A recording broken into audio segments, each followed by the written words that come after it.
ನಮಸ್ಕಾರ ಪ್ರಿಯ ವೀಕ್ಷಕರೇ. ಬೆಳಗಾವಿ ಜಿಲ್ಲೆಯಲ್ಲಿ ಶಾಂತಿ ಮತ್ತು ಸುವ್ಯವಸ್ಥೆ ಕಾಪಾಡುವ ನಿಟ್ಟಿನಲ್ಲಿ ಬೆಳಗಾವಿ ಜಿಲ್ಲಾ ಪೊಲೀಸ್ ವರಿಷ್ಠಾಧಿಕಾರಿ ಕೆ ರಾಮರಾಜನ್ ಅವರು ಭರ್ಜರಿ ಕಾರ್ಯಾಚರಣೆ.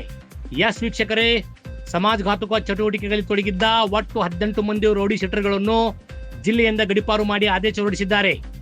ಗಡಿಪಾರು ಆದೇಶಕ್ಕೆ ಒಳಗಾದವರು ನಿಗದಿತ ಅವಧಿಯವರೆಗೆ ಜಿಲ್ಲೆಯ ಗಡಿಯೊಳಗೆ ಪ್ರವೇಶಿಸುವಂತಿಲ್ಲ. ಈ 18 ಮಂದಿಯ ಮೇಲೆ ಕೊಲೆ ಯತ್ನ, ಹಲ್ಲೆ, ಬೆದರಿಕೆ ಮತ್ತು ಹಪ್ತಾ ವಸೂಲಿಯಂತ ಗಂಭೀರ ಪ್ರಕರಣಗಳು ದಾಖಲಾಗಿದ್ದವು.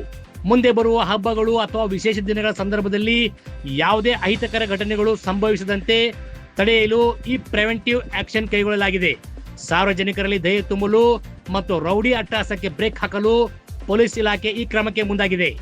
ಗಡಿಪಾರು ಆದಂತ 18 ರೌಡಿ ಶೀಟರ್ಗಳು ಮೊದಲನೇದಾಗಿ ಗೋಕಾಕ್ ತಾಲೂಕಿನ ಗಂಗಪ್ಪ ನಾಯ್ಕ್, ಸಂಜು ಮೇಸ್ತ್ರಿ, ಸಾಗರ್ ಖಾನಾಪುರ್, ಪಾಸಲ್ಕ ಮುತ್ತುಸ್ವಾಮಿ, ಕುಲಗೋಡ್ ಠಾಣೆ ವ್ಯಾಪ್ತಿಯಲ್ಲಿ ಬರುವ ದಸ್ಕೇರ್ ಸಾಬ್ ನವಲ್ಗಿ, ಮುರ್ಗೋಡ್ ಠಾಣೆ ವ್ಯಾಪ್ತಿಯಲ್ಲಿ ಬರುವ ಹನುಮಂತ್ ಮಾದರ್, ನೀಲ್ಕಂಠ್ ಮನವಾಡ್ಕರ್, ನಿಪ್ಪಾಣಿಯ ತಾಲೂಕಿನ ಸೈಫ್ ಅಲಿ ನಾಗರ್ಚಿ, ಪ್ರವೀಣ್ ಚೌಗ್ಲೆ, ಚಂದ್ರಕಾಂತ್ ವಡ್ಡರ್, ಸಂಕೇಶ್ವರದ ಸಚಿನ್ ಚೌಡಕ್ನವರ್, ಯಮಕಮಡಿ ಠಾಣೆ ವ್ಯಾಪ್ತಿಯಲ್ಲಿ ಬರುವ ಲಾರ್ಜಿ ಸಾಬ್ ಮುಲ್ತಾನಿ, ಪಾರೇಶ್ ನಾಚಿಪುಡಿ, ಚನ್ನಮ್ಮನ ಕಿತ್ತೂರಿನ ದೀಪಕ್ ಕೆಳಗಡೆ, ಕುಮಾರ್ ಬೆಂಡಿಗೇರಿ, ಕಡ್ಕೋಳದ ಚೇತನ್ ನಾಯ್ಕರ್, ಸೌದತ್ತಿಯ ಹುಸೇನ್ ಸಾಬ್ ಬಿಳಿಗಿ, ಸುರೇಬಾಣದ ಚುರ್ಚಪ್ಪ ಘಟ್ಟೂರ್ ಮುಂತಾದ ಎಲ್ಲ ಆರೋಪಿಗಳನ್ನು ಗಡಿಪಾರು ಮಾಡಲಾಗಿದೆ. ಇದು ಇವತ್ತಿನ ಅಪ್ಡೇಟ್. ಟಿವಿ 24 ಪ್ರೈಮ್, ನಿಮ್ಮೊಳಗಿನ ಧ್ವನಿ.